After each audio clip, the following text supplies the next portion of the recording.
Hi guys, papakita ko sa inyo yung perks ng tamad mag-print. Siguro isang buwan na akong hindi nag-print dito sa EcoSolvent. So, tignan nyo ang aking history. May forever talaga sa printing guys. Dito ko ata makikita yung forever ko eh. Tignan mo yung CMYK ko, walang yellow. Grabe. O, diba? Walang pag-asa ang Meralco. So, kanina pa ako nagpiprint dito, alas 10 na. Kagabi pa nga yan eh. Unti-unti nang nagkakakulay ang Meralco. Grabe. Tamad eh. Tamad kasi akong mag-print. Dapat kasi 2 weekly. At least twice a week mag-print ng CMYK and then mag-clean. So, tignan mo. At least effective naman siya. Dami kong ano. Ngayon lang to guys. Nozzle check. May mga nozzle check ko. Walang yellow. Diba? Yung yellow nagiging red. So, at least ito, effective siya, guys. So, ngayon yan. So, testingin natin. Tapos, ano ba yan? Diba? Nozzle check natin.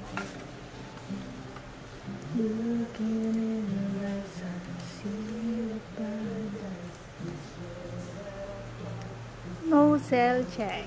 Print.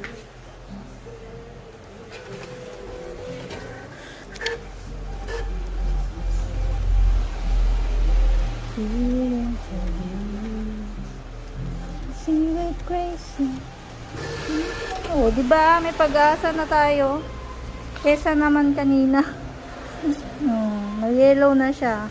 Pero pangit pa. Pero at least, diba? Nabubuo na yung yellow. Hindi kagaya nung grabe. Dami kong dasal dito eh.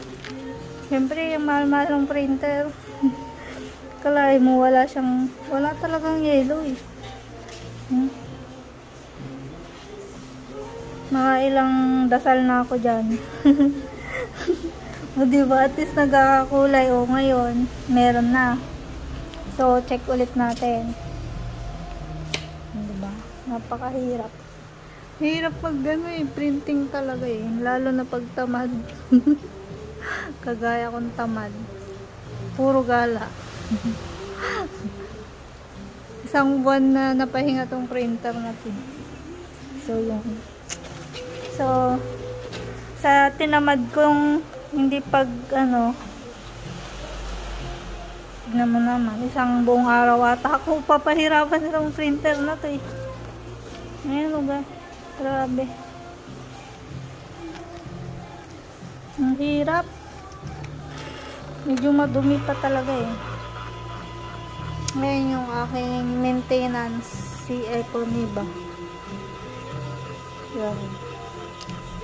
So, hindi sapat na may ganyan ka. Kailangan mo rin talaga mag-maintenance weekly. Or pag masipag ka, at least daily, ganun, print ka ng CMYK daily, at least 5 pages. Pag okay yung print niya. Pero kung tamad ka, eto, mangyayari sa'yo ganito. Grabe.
Yan, good luck sa akin.